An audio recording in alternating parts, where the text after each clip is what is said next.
السلام علیکم، کیسے ہیں آپ لوگ سب؟ امید کرتے ہیں کہ سب خیریت سے ہوں گے۔ اللہ تعالیٰ سب کو اپنے امان میں رکھے۔ Welcome to Saji novel channel.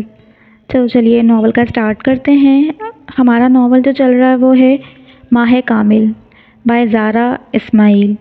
دوست کے ایپیسوڈ میں اپلوڈ کر چکی ہوں، آج 3rd ایپیسوڈ ہے، تو جلدی سے کر دیجیے میری ویڈیو کو لائک اور میرے چینل کو سبسکرائب۔ ناول سٹارٹ کرتے ہیں۔ وہ تینوں حویلی کے اندر موجود تھے۔ حویلی میں اس وقت اندھیرا تھا، کہیں بھی کوئی لائٹ جلی ہوئی نہیں تھی۔ ان لوگوں کو پرائیویٹ روم میں جانا تھا جہاں سردار اپنی تمام فائلز رکھتا تھا۔ ایشان کو یاد تھا کہ اس دن سردار اسی کمرے سے باہر نکلا تھا جو سیڑھیوں سے اوپر جا کر دائیں جانب تھا۔ سنو، وہ کمرہ اس جانب ہے، اس نے دائیں جانب اشارہ کیا۔ یہاں اندھیرا ہے، اس لیے ہمیں خیال سے جانا ہوگا، مگر خیال رکھنا کسی چیز کی آواز نہ ہو۔ وہ آگے بڑھنے لگے۔ چلتے چلتے جنید کا ہاتھ سیڑھیوں کے پاس رکھے وال سے ٹکرایا اور وہ زمین پہ جا گرا، مگر وہ لوہے کا ہونے کی وجہ سے ٹوٹا نہیں۔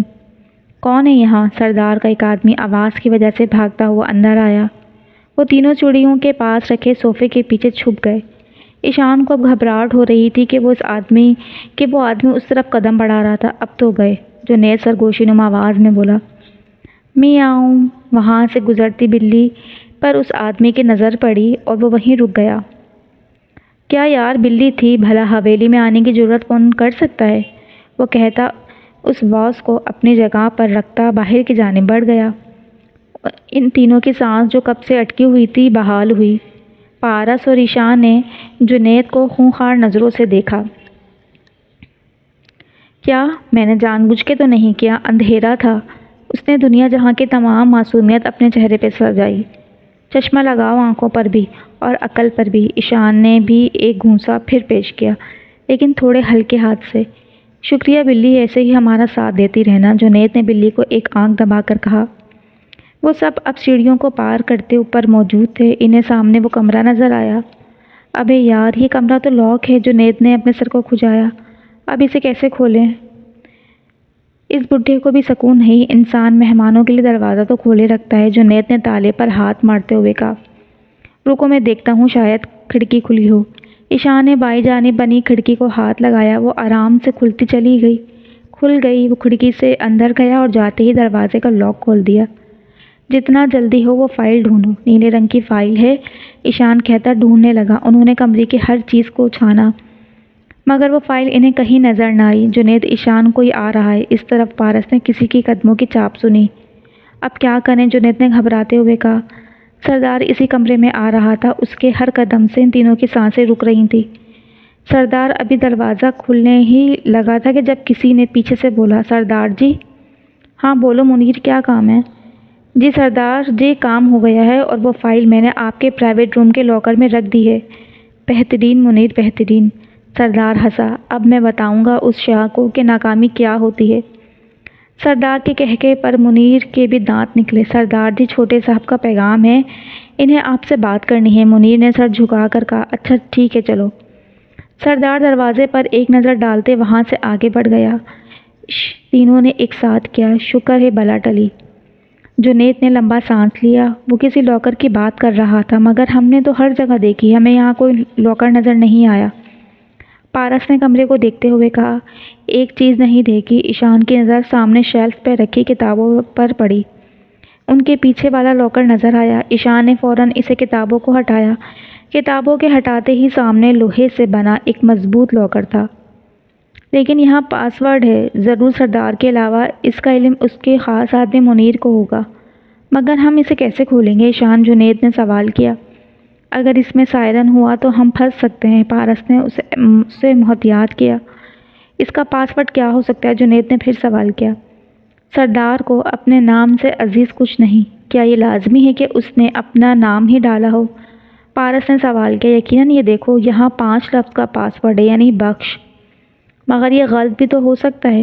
سائرن بجنے لگے تو جنید نے پھر یاد دلایا، ہمارے پاس اس کے علاوہ اور کوئی راستہ نہیں ہے۔ ایشان نے لاکر کو دیکھتے ہوئے کہا۔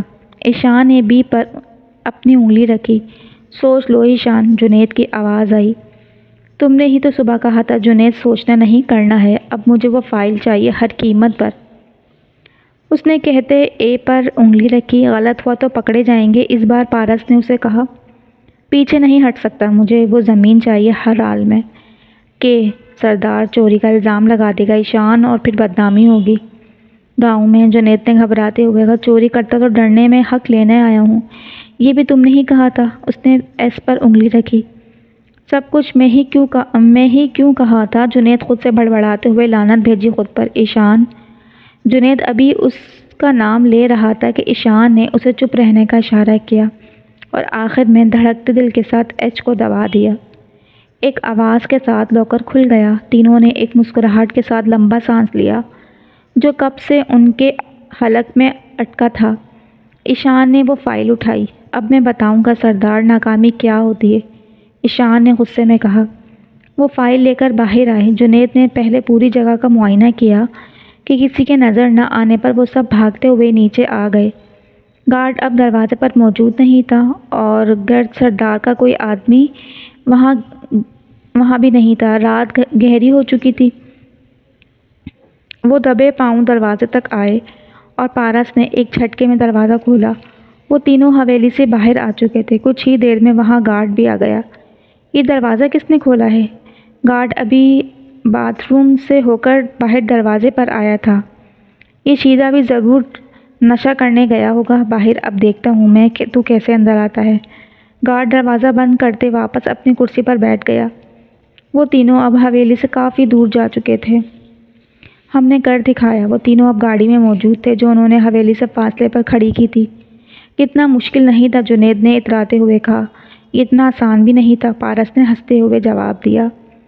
ویسے تم دونوں سے اللہ پوچھے، قطر میں تم لوگوں کو ملنے آیا، قطر سے میں تم لوگوں کو ملنے آیا اور تم لوگوں نے مجھ سے چوری کروائی۔ ویلکم ٹو پاکستان پارس میاں، یہاں اپنے حق کو چوری کرنا پڑتا ہے۔ مجھے بالکل ڈر نہیں لگا، جنید نے اتراتے ہوئے کہا۔ ہاں تجھے واقعی ڈر نہیں لگا، پارس نے ہنسی دباتے ہوئے کہا۔ ایشان نے کہکا لگایا۔ وہ لوگ اب شاہی حویلی کی طرف واپس جا رہے تھے۔ صبح سب لوگ اسکول کی زمین پر موجود تھے۔ وکیل بھی وہاں پہنچ چکا تھا۔ سردار چہرے پر جاہلانہ مسکراہٹ لیے آغا جان کو گھور رہا تھا۔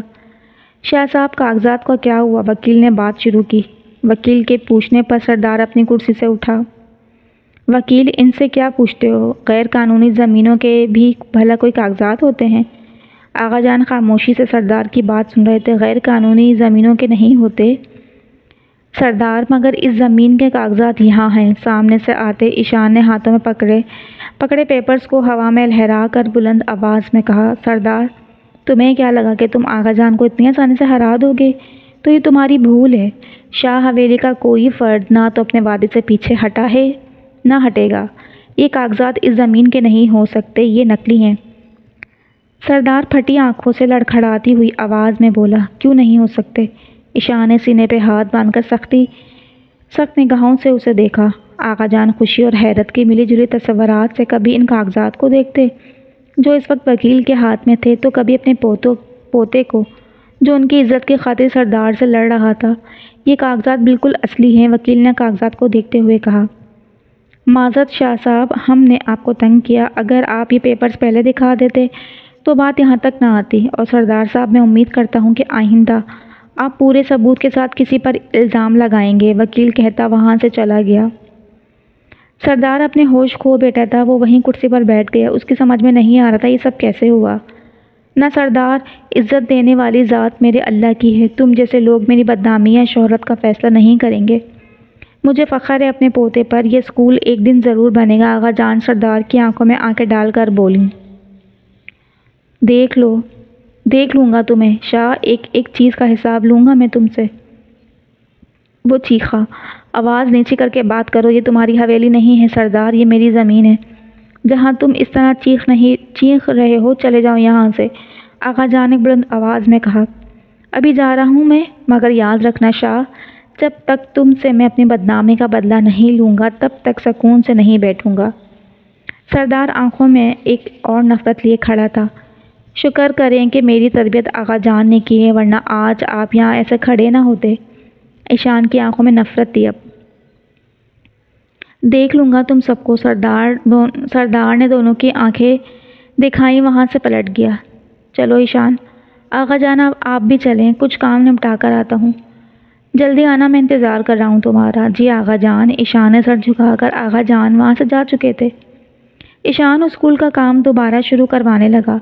مزدور بھی اب اس بات سے خوش تھے جو ایشان نے سردار کے غرور کو دی تھی۔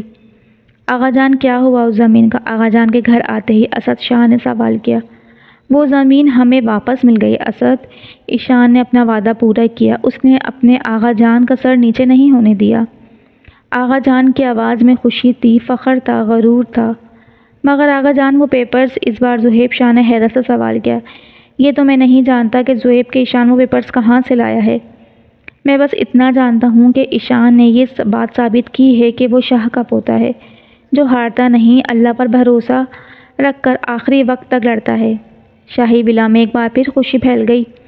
اب سب کو ایشان کا انتظار تھا، وہی بتا سکتا تھا کہ کاغذات کہاں سے آئے۔ اچھا میں اپنے کمرے میں جا رہا ہوں، ایشان آئے تو اسے میرے کمرے میں بھیج دینا۔ آغا جان کہتے وہاں سے چلے گئے۔ سب لوگ اس جیت سے خوش تھے، مگر وہ لوگ ایسے تھے جو اب مکمل جل چکے تھے۔ مگر دو لوگ ایسے تھے جو مکمل جل چکے تھے۔ سردار اس وقت شدید غصے میں سیڑھیاں پھلانگتے ہوئے پرائیویٹ روم میں آیا۔ اس نے ایک جھٹکے میں دروازہ کھولا۔ سردار کے غصے سے آگ برستی آنکھیں حیرت کی وجہ سے پوری کھل چکی تھیں۔ منیر، منیر! سردار اپنی شدت سے چیخ رہا تھا۔ جی صاحب جی۔ منیر سر جھکائے حاضر ہوا۔ پیپرز کہاں ہیں منیر؟ اس بار اس نے بغیر چلائے کہا۔ وہ آپ کے لاکر میں تو ہیں۔ منیر اب سردار کے ڈر سے کانپ رہا تھا۔ سردار نے اسے گریبان سے پکڑ کر لاکر کے سامنے کیا۔ کہاں ہیں وہ پیپرز؟ اس کی آواز سے منیر کے جسم سے مانو جان چلی گئی۔ میں نہیں جانتا صاحب، یہ کیسے ہوا؟ منیر خوف کی شدت سے کانپ رہا تھا۔ ایک لڑکا یہاں سے پیپر لے کر بھاگ گیا اور تم کہتے ہو کہ تمہیں علم نہیں؟ مجھے بیوقوف سمجھا ہے؟ سردار نے منیر کو بالوں سے پکڑ کر زمین پر پٹکا۔ صاحب میں واقعی نہیں جانتا، میرا یقین کریں۔ منیر ایک دم اس کے پاؤں سے لگا۔ سردار کی آنکھوں میں ایک وحشت تھی، ایک نفرت تھی جو اب مزید بڑھ چکی تھی۔ یہ تم نے اچھا نہیں کیا شاہ، تمہیں اس ہار کو بھگتنا پڑے گا۔ پاؤں کی ٹھوکر سے سردار نے منیر کو دور کیا اور کمرے سے باہر چلا گیا۔ منیر جانتا تھا کہ اب کچھ برا ہونے والا ہے، بہت برا۔ آنے دو اس ایشان کے بچے کو، آئیڈیا میرا تھا، ساتھ ہم نے دیا اور کریڈٹ سارا وہ لے گیا۔ جنید ایشان کی تعریف میں مکمل جل چکا تھا، مگر پارس چپ تھا۔ وہ اس بات سے واقف تھا کہ جنید کا یہ غصہ صرف وقتی ہے، بلکہ وہ تو خود چاہتا تھا کہ ایشان کامیاب ہو۔ یہی تو خاصیت تھی شاہ کے لوگوں کی کہ وہ ایک دوسرے کا ساتھ ہمیشہ دیتے تھے۔ آپ دونوں کس کریڈٹ کی بات کر رہے ہو؟ زرنش اور اشنا ان دونوں کی بات سنتے ہوئے ان کے پاس آئیں۔ کچھ نہیں زرنش، یہ تو پاگل ہے، پتہ نہیں کیا کیا بولتا ہے، تم چھوڑو۔ پارس نے ہڑبڑا کر بات بدلی۔ ایسے کیسے پارس، ان کو بھی پتہ چلے سب۔ اشنا، زرنش بیٹھو تم دونوں یہاں، میں بتاتا ہوں تم لوگوں کو۔ جنید میرے پیارے بھائی، بالکل چپ ہو جاؤ، پارس نے دانت پیستے ہوئے ہلکی آواز میں کہا۔ بتاؤ جنید کیا بات ہے؟ اشنا اور زرنش وہیں کرسیوں پر بیٹھ گئیں۔ تم دونوں کو پتہ ہے وہ پیپرز کیسے آئے؟ جنید نے آنکھیں چھوٹی کیں اور یہ کرتے ہوئے وہ آگ لگانے والی عورت لگ رہے تھے جو گھروں میں پھوٹ ڈلوانے سے باز نہیں آتی۔ جنید انہیں کیا پتہ اور تمہیں بھی نہیں معلوم کہ ایشان وہ پیپرز کہاں سے لایا ہے بیٹا؟ جنید یہ تو معجزہ ہے، پتہ نہیں وہ پیپرز لایا تو لایا کہاں سے؟ پارس نے دانت پر دانت جمائے۔ آپ چپ کریں پارس، بتاؤ جنید تم کہاں سے آئے وہ پیپر؟ زرنش نے پارس کو آنکھیں دکھائیں۔ وہ پیپرز ہم تینوں نے مل کر سردار کے گھر سے چوری کیے تھے، جنید نے آخر بتائی دی۔ کیا؟ ان دونوں کی آنکھیں حیرت سے کھل گئیں۔ جی، جنید نے بھی انہی کے انداز میں کہا۔ آپ لوگوں نے چوری کی ہے؟ ان دونوں کو اب یقین نہیں آ رہا تھا۔ ہاں تو اس میں کون سی بڑی بات ہے؟ جنید نے خود کو محفوظ کیا۔ پارس آپ بھی شامل تھے ان سب میں؟ زرنش کو ہرگز یقین نہیں ہو رہا تھا۔ ارے نہیں، تم ایسے کیسے سوچ سکتی ہو؟ میں چوری کروں گا؟ ہرگز نہیں یار، اور ویسے بھی ہم اپنا حق لینے گئے تھے، اسے چوری نہیں کہتے۔ وہ بولتے ہوئے رکا۔ ہاں وہ بھول گیا سب۔ اس نے آنکھیں نیچے کر کے ادھر ادھر دیکھا اور پھر آنکھیں اٹھائیں۔ زرنش کی نظریں خود پر برپا۔ میں نے واقعی چوری نہیں کی یار، تم دونوں یقین کرو میرا۔ ہاں اس نے زیادہ کچھ نہیں کیا، بس دیوار پھلانگ کر ہمارے لیے دروازہ کھولا، وہ بھی گارڈ کو گمراہ کر کے، باقی کام تو ہم نے کیے۔ جنید اپنی ہنسی کو دبانے کی کوشش کر رہا تھا۔ ہاں ہاں، اگر میں دروازہ نہ کھولتا تو تم لوگوں سے کچھ نہ ہوتا۔ وہ بات کرتے کرتے پھر رکا۔ زرنش کی حیران کن نظر دیکھ کر اس نے اپنی توجہ کسی اور طرف کی۔ وہ جانتا تھا کہ کچھ دیر پہلے اس کی صفائی سب دھری کی دھری رہ گئی۔ اچھا نا، یہ بھی تو دیکھو آغا جان کتنے خوش ہیں۔ اب تم دونوں ہمیں ایسے نہ گھورو۔ جنید نے ان کی نظروں سے بچتے ہوئے کہا، چلو پارس، ہمیں باہر جانا ہوگا۔ وہ تمہیں کام تھا نا، اٹھو۔ وہ دونوں اب اپنی جان بچا کر وہاں سے نکلنے لگے۔ وہ دونوں اب بھی چھوٹی آنکھیں کیے ان کی پشت کو دیکھ رہی تھیں۔ ویسے کتنا مزہ آیا ہوگا، زرنش ایک دم چلائی۔ جنید واپس مڑا، ایسا ویسا کیا بتاؤں، کیا کیا نہیں ہوا وہاں؟ بتاؤ۔ زرنش سیدھی ہو کر بیٹھی۔ پھر جنید نے رات کا تمام قصہ ان دونوں کی سماعت تک پہنچایا۔ چلو اشنا آغا جان کو بتانے۔ کیا؟ دونوں ایک ساتھ چیخے۔ یہ چوری کا قصہ ان کی سماعت تک بھی تو ہم پہنچانا چاہیے نا، کہ کیا کارنامہ کر کے ہیں ان کے پوتے۔ مگر یہ غلط ہے، یہ چیٹنگ ہے زرنش۔ جنید نے معصومیت سے کہا، اچھا پھر ایسا کرو، ہمیں رات کا کھانا کھلاؤ تاکہ یہ بات ہمیں ہضم ہو۔ وہ زرنش کیا جو موقع سے فائدہ نہ اٹھائے۔ جنید اور پارس نے ایک دوسرے کو دیکھا اور پھر ان دونوں کو جو دانت نکالے کھڑی تھی منظور۔ پارس نے فوراً حامی بھر لی۔ جی آغا جان، آپ نے بلایا؟ ایشان آغا جان کے کمرے میں موجود تھا۔ ہاں بیٹا، میں یہ نہیں پوچھوں گا کہ وہ پیپرز کہاں سے آئے۔ مجھے یقین ہے تم نے جو کیا ہوگا سوچ سمجھ کے کیا ہوگا۔ مجھے فخر ہے تم پر۔ جس طرح تم سردار سے لڑے۔ آغا جان نے اس کے کندھوں کو تھپتھپایا۔ مگر آغا جان، وہ آپ سے کس بات کا بدلہ لینا چاہتا ہے؟ اسے اس گاؤں پر قبضہ کرنا تھا جو میں نے ہونے نہیں دیا۔ اب اس بات کا بدلہ لینا چاہتا ہے وہ کم ظرف۔ مگر آپ نے اس کے بیٹے کو قاتل کہا۔ انہوں نے کس کا قتل کیا تھا؟ پارس نے ایک اور سوال کیا۔ وقت آنے پہ یہ بھی پتہ چل جائے گا تمہیں بچے، ابھی تم اسکول کی تعمیر پر توجہ دو۔ انہوں نے مسکراتے ہوئے ایشان کو دیکھا۔ جی ضرور آغا جان، ہم کل بہاول پور کے لیے نکلیں گے، تم چلو گے ساتھ؟ نہیں آغا جان، میں اسکول کا کام مکمل کروں گا، اب میں کوئی رسک نہیں لینا چاہتا۔ مجھے سردار پر ہرگز بھروسہ نہیں، وہ میرے پیچھے رحیم اور مزدوروں کو بہت تنگ کرے گا۔ ایشان نے پریشانی سے کہا، مجھے فخر ہے تم پر میرے بچے، چلو تم جو مناسب لگے۔ سب لوگ آج بہاول پور جانے کی تیاری کر رہے تھے۔ زرنش نے اس شال کو آج پھر اٹھایا تھا۔ وہ اس قدر خوبصورت تھی کہ زرنش اسے سنبھال کے رکھتی، مگر اسے یہ کس نے دی وہ نہیں جانتی تھی۔ اس نے پھر وہ کارڈ اٹھایا جس پر مارخور بنا تھا۔ وہ اسے کسی ٹیٹو کی طرح لگتا تھا، ویسے ہی ٹیٹو جو ریسٹورنٹ میں اس آدمی کے بازو پر تھا۔ تم یہاں بیٹھی ہو زرنش، چلو اٹھو، سب لوگ نیچے گاڑیوں میں انتظار کر رہے ہیں۔ اشنا کی آواز پر اس نے کارڈ فوراً چھپا دیا۔ ہاں چلو، میں تیار ہوں۔ اشنا کے پیچھے وہ بھی چلی گئی۔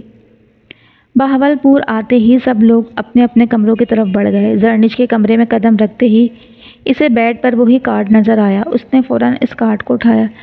یہ آخر ہے کون؟ کیوں میرا پیچھا کر رہا ہے؟ زرنش کا خوف ڈر اب مزید بڑھ گیا۔ کس کو بتاؤں آخر؟ بھائی کو نہیں ایشان بھائی کو نہیں بتا سکتی، وہ تو اس انسان کی جان لے لیں گے۔ مگر کیا کروں میں؟ زرنش گھبرا گئی۔ وہ کارڈ کو بار بار دیکھ رہی تھی، جسے اس کے دیکھنے سے اسے اس کارڈ پر اس آدمی کا عکس نظر آ جائے گا۔ گھبراہٹ کی وجہ سے اسے سردی میں اسے پسینہ آ رہا تھا، اس کے ہاتھ کانپ رہے تھے۔ آپ کو نیچے چاچو بلا رہے ہیں۔ طلحہ نے اسے اس سوچ سے باہر نکالا اور خود کو ٹھیک کرتی نیچے کی طرف بڑھ گئی۔ وہ اس طرح کسی کو پریشان نہیں کرنا چاہتی تھی۔ جی بابا، آپ نے بلایا؟ ہاں گڑیا، مجھے تمہیں بتانا تھا، تمہارا یونیورسٹی میں ایڈمیشن ہو گیا ہے، تو میں چاہتا ہوں کہ تم یونیورسٹی کے ساتھ ہاسپٹل بھی جوائن کر لو۔ وہاں ڈاکٹر مریم ہیں جو بہترین گائنولوجسٹ ہیں، وہ تمہاری بہت مدد کریں گی۔ میں نے ان سے اس بارے میں بات کی ہے، وہ بہت خوش ہیں تمہاری مدد کرنے کے لیے بھی۔ بابا اتنی جلدی بھی کیا ہے؟ میں ابھی یونیورسٹی تو جاؤں نا، پھر سوچوں گی اس بارے میں۔ آپ فکر مت کریں نا، میں بہت اچھی ڈاکٹر بنوں گی۔ مجھے تم پر پورا یقین ہے میرے بچے، اگر تم کچھ وقت لینا چاہتی ہو تو مجھے کوئی اعتراض نہیں۔ اسد شاہ نے اس کے سر پر محبت بھرا ہاتھ رکھا۔ زرنش خود کو خوش نصیب سمجھتی تھی کہ اس کے پاس محبت کرنے والے رشتے تھے، اور جہاں محبت ہو وہاں کسی چیز کی گنجائش کہاں رہتی ہے۔ لیکن اس کا دل خوف سے وہ چاہ کر بھی کسی کو نہیں بتا سکتی تھی۔ یہی تو برائی ہے ہم مشرقی لڑکیوں کی، ہم ہر چیز سے گھبرا جاتی ہیں، رونے لگتی ہیں، اپنی نیندوں کو خود پر حرام کر دیتی ہیں۔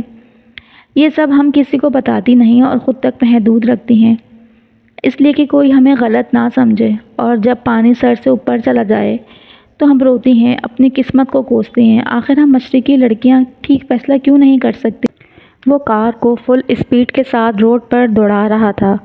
موسیٰ اس کے ساتھ والی سیٹ پر بیٹھا اس کی حرکت کو سکون سے دیکھ رہا تھا۔ اس پر اب تیز ڈرائیونگ اثر نہیں کرتی تھی۔ کیا ہوا ہے پارس؟ اس طرح سے کیوں غصے میں ہو؟ سب ٹھیک تو ہے نا؟ صرف موسیٰ تھا جو اس سے اس طرح کا سوال کر سکتا تھا، ورنہ کسی کو اس نے اجازت نہ دی تھی کہ وہ اس سے سوال کرے۔ زاور نے ایک جھٹکے سے گاڑی کو روکا۔ اس کی آنکھوں میں بے چینی تھی۔ وہ عجیب کیفیت خود پر طاری کر چکا تھا۔ میرے باپ کو میری زندگی سے کوئی غرض نہیں موسیٰ۔ انہیں اس وعدے کی پڑی ہے جو برسوں پہلے انہوں نے اپنے بھائی سے کیا تھا۔ چاہتے کیا ہیں وہ آخر؟ میری زندگی کو ایک بار پھر برباد کر کے انہیں سکون نہیں ملا؟ زاور میں نہیں جانتا کہ تو یہ سب کیوں کر رہا ہے۔ یہ بھی تو سوچ، کیا پتہ انکل کا فیصلہ تیرے لیے بہتر ہو۔ اور رہی بات زندگی برباد کرنے کی، تو انہوں نے کچھ نہیں کیا تھا، وہ سب تیرا قصور تھا، اور اس بات کو تو بھی بخوبی جانتا ہے۔ موسیٰ بھی اپنی بات کر ہی رہا تھا کہ جب پارس نے اسے قہر آلودہ نظروں سے دیکھا۔ موسیٰ تو میرا دوست ہے، عمران صاحب کا نہیں، تیرا دوست ہوں، تبھی سمجھا رہا ہوں۔ ایک بار تو نے اپنی بات مانی تھی اور تو ہار گیا، اب اپنے والد کی بات مان۔ کیا پتہ جہاں سے تو ہار کے آیا ہے وہیں سے جیت مل جائے۔ جب تک جیت نہ ملے تو زاور تب تک ہارتے رہنا چاہیے۔ زاور نے کوئی جواب نہیں دیا۔ اس کی خاموشی موسیٰ کو اندر تک خوف زدہ کر گئی۔ زاور نے بنا کوئی جواب دیے گاڑی چلانا شروع کر دی۔ موسیٰ کے دل میں تھوڑا یقین آیا کہ وہ اس کی بات کے بارے میں ضرور سوچے گا۔ جب بھی وہ کسی چیز پر سوچنے لگتا تو وہ خاموش ہو جاتا۔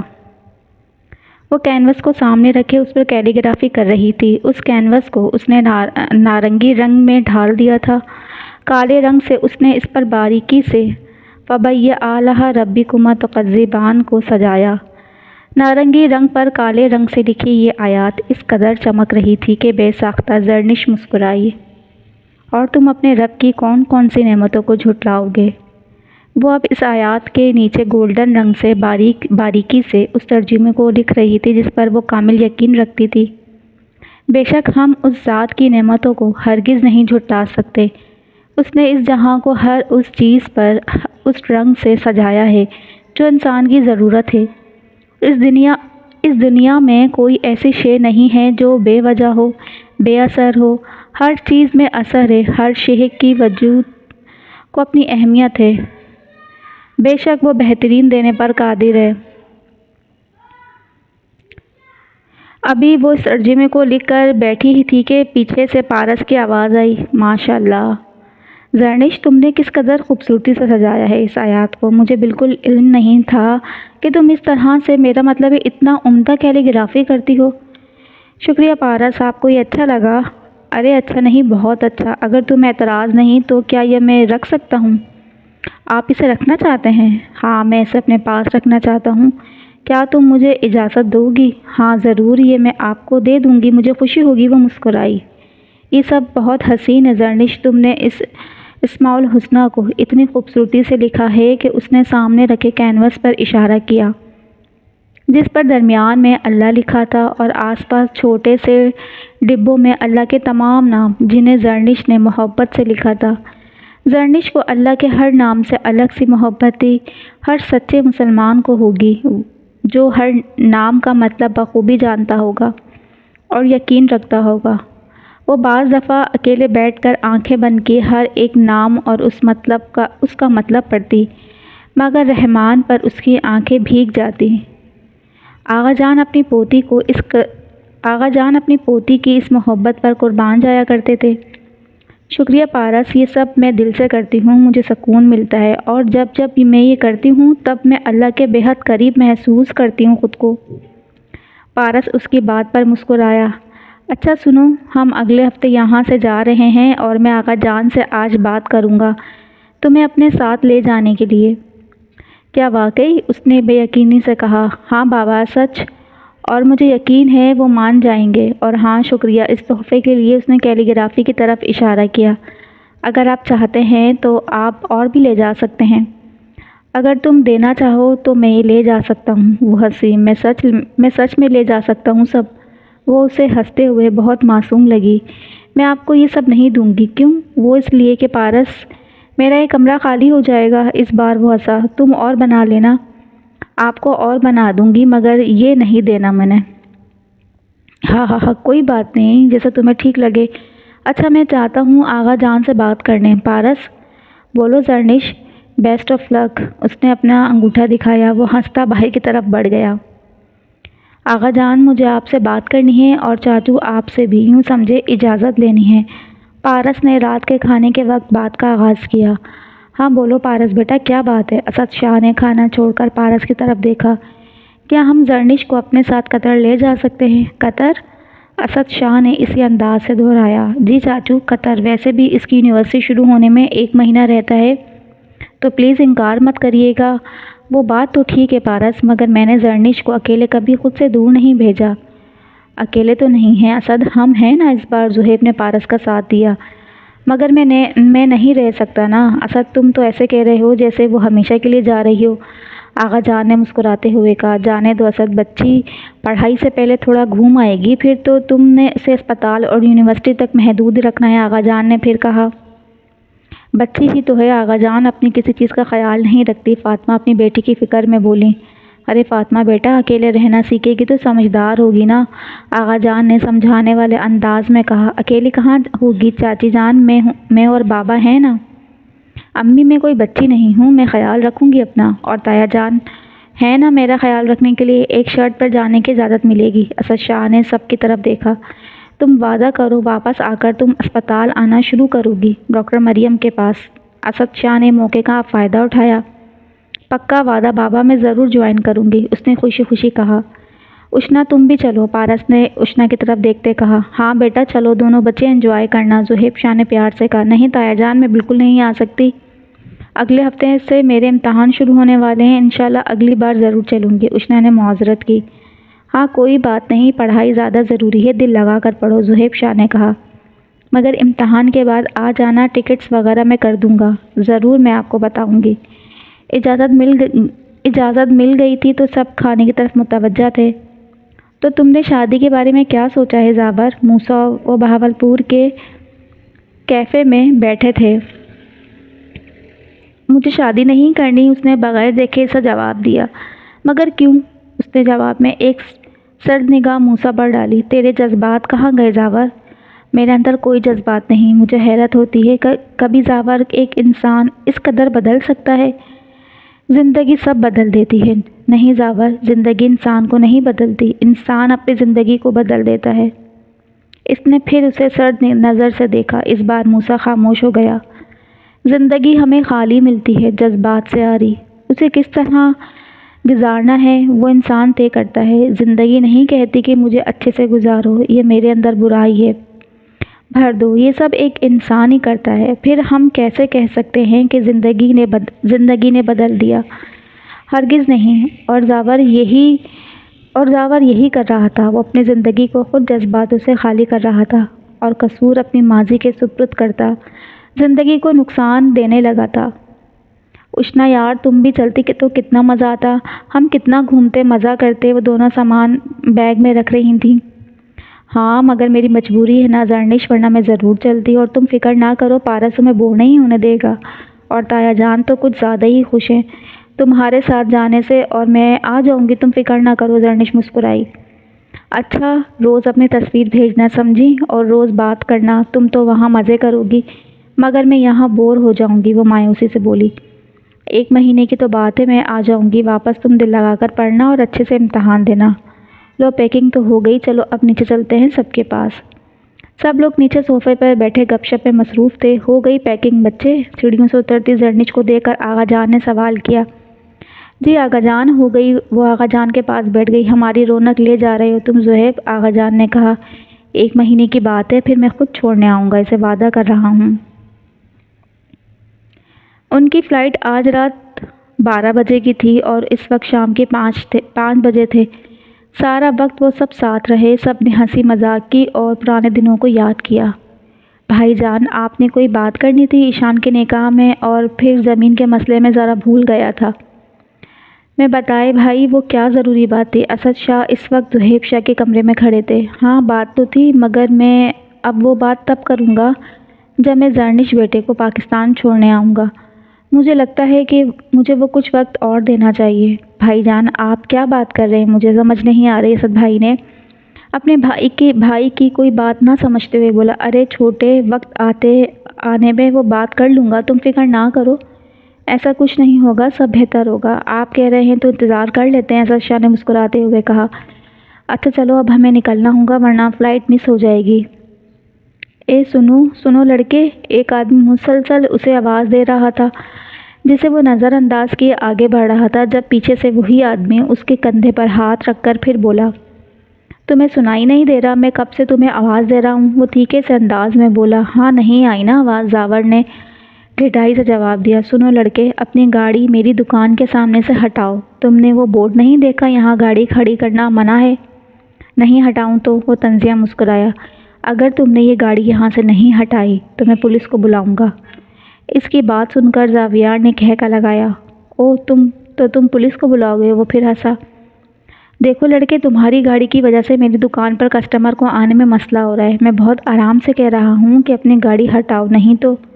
وہ اس بار غصے سے بولا۔ اس کی اس طرح سے غصے سے بات کرنے پر اگلے ہی پل زاویار نے اپنے پاس سے گن نکال کر اس کے سر پر رکھی۔ نہیں تو کیا؟ ہاں تم مجھے دھمکی دو گے؟ تمہاری اتنی ہمت؟ وہ غصے سے چیخا۔ زاور یہ تو کیا کر رہا ہے؟ تیرا دماغ تو ٹھیک ہے؟ اس وقت موسیٰ وہاں پہنچا۔ یہ سب دیکھ کر وہ فوراً ہی زاور سے گن چھیننے لگا۔ چھوڑو مجھے، میں اس کی جان لے لوں گا۔ اس کی ہمت کیسے ہوئی مجھے دھمکانے کی؟ وہ موسیٰ کو پیچھے دھکیل رہا تھا۔ زاور ہوش میں آؤ یار، وہ مر جائے گا۔ وہ آدمی زاور کی گرفت میں ڈر چکا تھا۔ موسیٰ نے اسے زاور کی گرفت سے آزاد کروایا اور زاور کو زبردستی گاڑی میں بٹھایا۔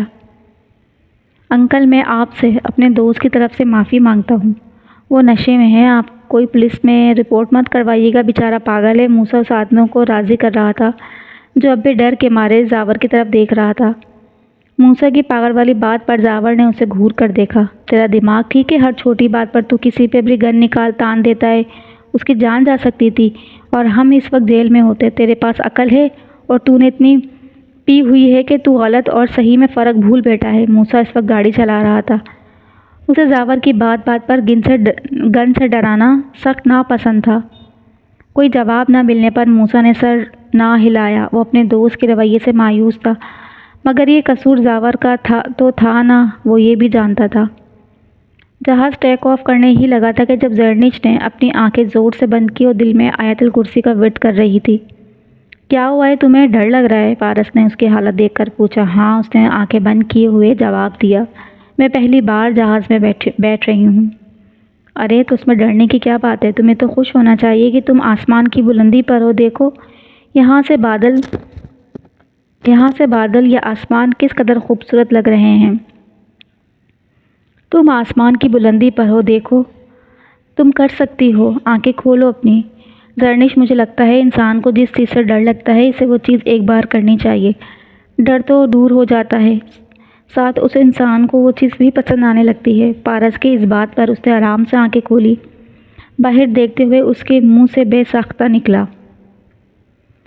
کہ یہ کتنا خوبصورت ہے۔ وہ چمکتی آنکھوں سے بادلوں کو دیکھ رہی تھی۔ اسے لگا وہ دنیا کو چھوڑ کر بادلوں میں آ گئی ہے۔ پارس اس کے ڈر دور ہونے پر مسکرایا۔ سفر خوبصورتی سے گزر رہا تھا۔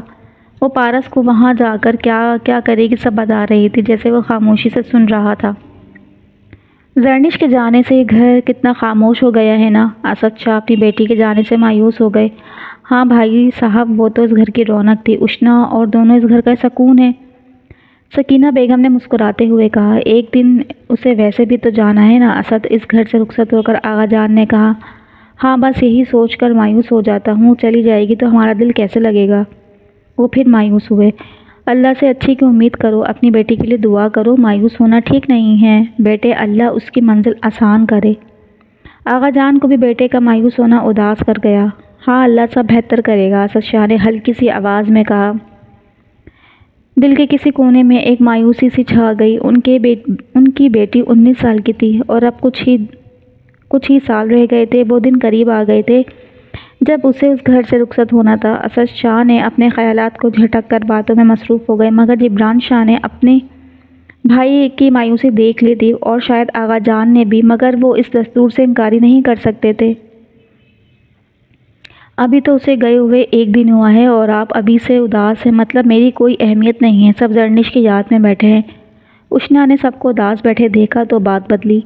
ہاں نا، آپ لوگ بھی تو اس چڑیل کی بات کر رہے ہیں جسے گئے ہوئے 1 دن ہوا ہے، ایشان کی بات کی جسے 2 ہفتے ہو گئے گھر نہیں آیا ہے نا؟ اشنا بھی ٹھیک کہہ رہا ہوں نا؟ جنید نے شرارت بھری ہنسی دبا کر کہا۔ تم تو چپ رہو جنید، اشنا نے اسے آنکھیں چھوٹی کر کے گھورا۔ لگتا ہے واقعی یاد کیا جا رہا ہے میاں جی کو، اس نے اور تپانے والی بات کی۔ مت چھیڑو میری بیٹی کو، بدتمیز لڑکے، سکینہ بیگم بولی۔ امی جان مذاق کر رہا تھا۔ اشنا بیٹی، تم تو اس گھر کی بڑی اور لاڈلی بیٹی ہو، تم سے ہی تو رونق ہے اور تمہاری اہمیت زرنش سے زیادہ ہے، اسد شاہ نے کہا۔ جنید نے کہکا لگایا۔ تم کیوں ہنسے؟ اشنا نے پھر آنکھیں چھوٹی کی۔ ایشان کا میسج آیا ہے، وہ آ رہا ہے آج۔ لگتا ہے اشنا کی اداسی کی خبر پہنچ گئی جس کے جیجو کے پاس۔ جنید نے مزید تنگ کیا۔ اشنا شرماتے ہوئے اوپر کی طرف بھاگی۔ جنید کے ساتھ سب کا کہکا شاہی ولا میں گونجا۔ وہ قطر کے دوحہ ایئرپورٹ پر موجود تھے۔ اس کی خوشی کی کوئی انتہا نہ رہی۔ وہ آنکھوں میں چمک لیے چہرے پر خوبصورتی کے تاثرات سجائے ادھر ادھر دیکھ رہی تھی۔ آپ کا گھر کہاں ہے تایا ابو؟ اس نے مسکراتے ہوئے سوال کیا۔ وہ جہاں بھی تم دیکھو گی نا تو پاگل ہو جاؤ گی، پارس نے آگے بڑھ کر جواب دیا۔ وہ کیوں؟ اس نے حیرت سے پوچھا۔ ارے وہ جگہ کافی خوبصورت ہے زرنش، مجھے یقین ہے تمہیں وہ جگہ بہت پسند آئے گی۔ وہ ابھی زرنش سے بات کر رہا تھا جب سامنے سے ڈرائیور آیا۔ پارس نے ہلکا سا سر ہلا کر جواب دیا۔ یہ کیا کہہ رہا تھا پارس؟ زرنش کو اس لڑکے کی بات سمجھ نہیں آئی۔